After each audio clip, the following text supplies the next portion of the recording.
Hey guys, Dr. Bodle here, and in today's video, I wanted to talk about a strategy that I recommend all the time that is really easy to use and, more importantly, extremely effective. And that is being more intentional about supporting ourselves with electrolytes. Now, before we get into things today, I wanted to be transparent and recognize the fact that for the vast majority of practitioners out there, they are going to tell you that you are consuming too many electrolytes, too much sodium, which is one of the electrolytes we're going to talk about, and that in most cases, we want to reduce our intake for better health. I, however, don't 100% buy into this, and I think it's a little bit misleading. With that said, if you are someone who thinks it's better to reduce sodium intake and it's something that helps you to feel better, then that's okay too. But for people with Hashimoto's and with thyroid problems, I just wanted to share my clinical experience and something that has been very helpful for many of my patients. And as always, it doesn't mean that you have to follow my recommendations. It's just an option that you can utilize if it's something that makes sense. Remember, learning and getting more information is just about providing ourselves with options. Now, as we've talked about before, when we have Hashimoto's, it creates an internal physiological stress on the body, and there's a lot of associated inflammation with the autoimmune damage that's occurring. When this goes on for a long period of time, it can impair our brain's ability to recognize and efficiently respond to other changes in demand or increased levels of stress that we might come across. One of the areas that I love to highlight when it comes to chronic stress is the change in the communication between the brain and our adrenal system, and how very often cortisol, which is a hormone that helps to regulate our fuel levels, can become disrupted, which can lead to things like changes in energy, changes in endurance, and disruption of our sleep patterns. However, our cortisol response isn't the only hormone that can be disrupted by chronic stress. And another hormone that our adrenal cortex also releases and can also be disrupted is a hormone called aldosterone. Now, all the time, our kidneys are filtering our blood. And as part of that filtration process, there is a symphony of different channels and transports and hormonal influences. Sometimes there's waste products that need to get pushed out of our system, and other times there's things that we want to hold on to and pull back into our bloodstream. When it comes to aldosterone, it plays a key role in helping our body hang on to specific electrolytes. This includes modulation of both sodium and potassium. And although the main area that aldosterone works on is our kidneys, it also influences these electrolytes in areas like our colon, sweat glands, and salivary glands. By determining how much sodium and potassium we either hang on to or excrete, it has an indirect impact on the water volume and blood volume of our entire system. You see, water tends to follow areas of high electrolyte concentration. And if more electrolytes are being excreted out of the system, then water is going to follow those electrolytes, and that is going to cause a drop in overall blood volume. So to connect the dots a little bit, we know that someone with Hashimoto's is going to have an increased stress load on the body. This is going to impair the way that our brain communicates with our adrenal system. If we're not doing a good job with communicating, or maybe that communication is slightly delayed or inefficient, then those specific hormones that we rely on to help us maintain fuel levels and blood volume can also become impaired. And therefore, we can see a drop in function in these areas. So to put it simply, more stress in the body, less activation of our adrenal system by our brain, less aldosterone activity, and therefore we're more likely to lose key electrolytes. And this is why blood volume and blood pressure can be such a problem for so many people with Hashimoto's. But by now you might be saying, that doesn't really sound like a problem. Most people have issues with their blood pressure being too high. And while that is true, we also don't want to have the reverse of that, where our blood volume gets too low, pressure in the system starts to decrease, because when that happens, it impairs our body's ability to circulate the necessary oxygen and fuel that our cells need. This is something that people with Hashimoto's already have a problem with because of the changes in thyroid function. But as we said before, If the stress from Hashimoto's becomes too chronic, then it can lead to failure in these other systems, and that can really take things like fatigue and poor endurance to a whole new level. So, how do you know if you might have a problem with your electrolytes? Well, it really requires us to look at symptoms that are related to these changes in blood volume and blood pressure. So, it's possible that you might feel lightheaded, or when you stand up, it can feel like you're going to faint. You can have very cold extremities, cold hands, cold feet, maybe even a cold nose, and they might have a decrease in their normal color, either looking more pale or even a little bit more bluish tint to them in severe situations. You could be noticing a racing heart or heart palpitations, because when our blood volume goes down, the chambers of our heart don't always beat efficiently and eject the amount of blood that they need to. And in an effort to compensate for the low blood volume, your heart may beat more rapidly to try to turn up some of that pressure.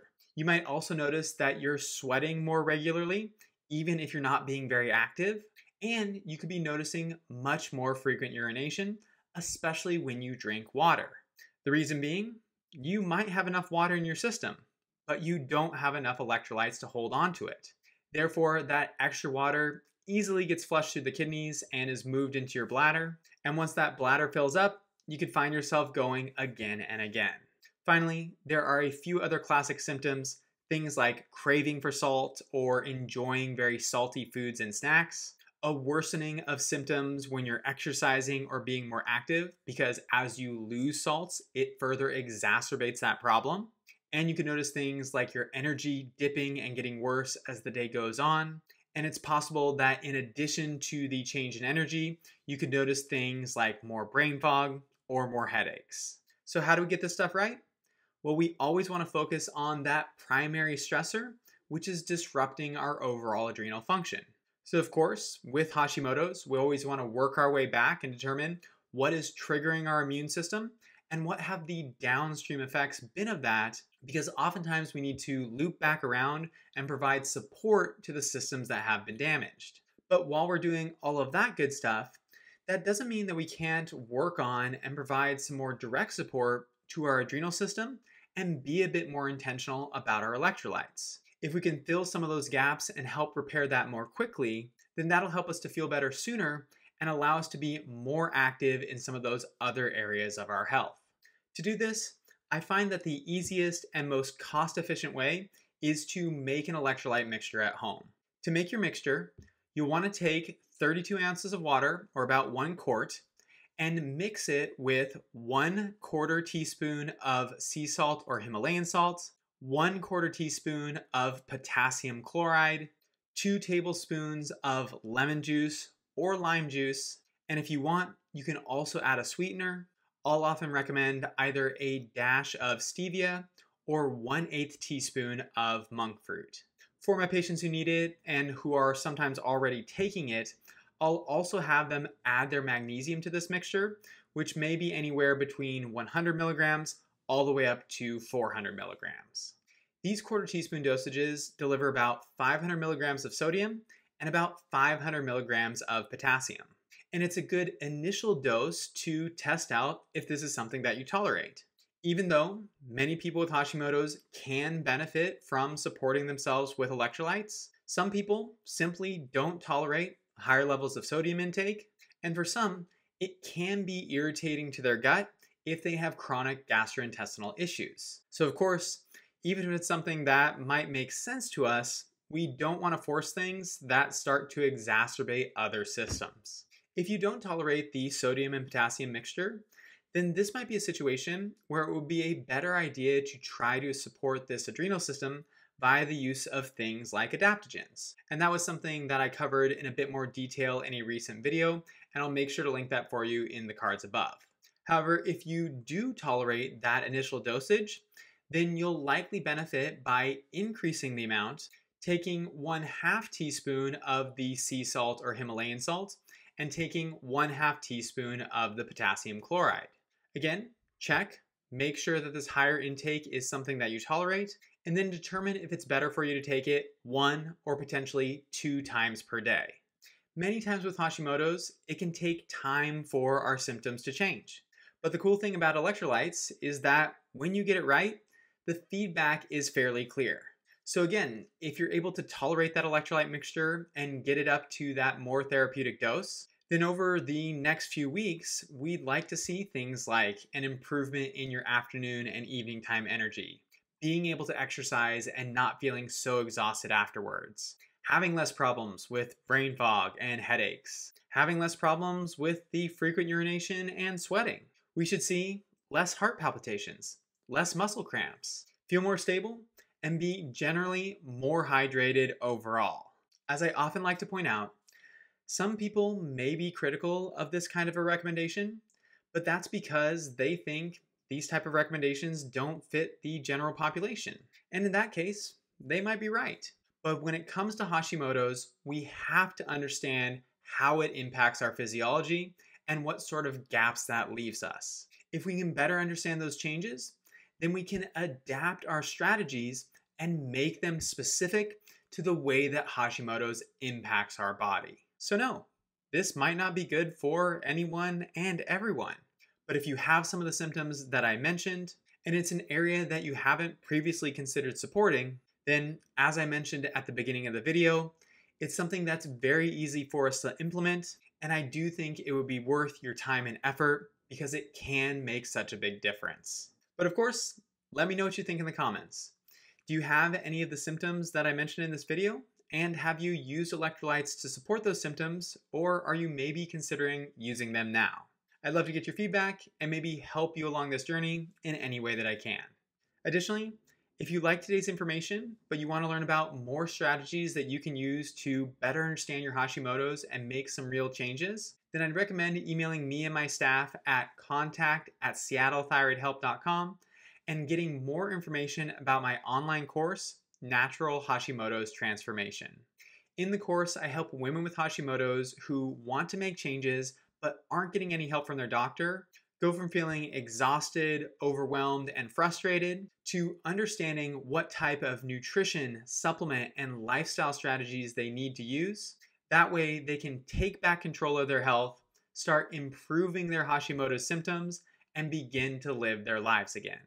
The course includes 8 modules, which will cover all of the necessary topics for you to understand your Hashimoto's better than you ever have before.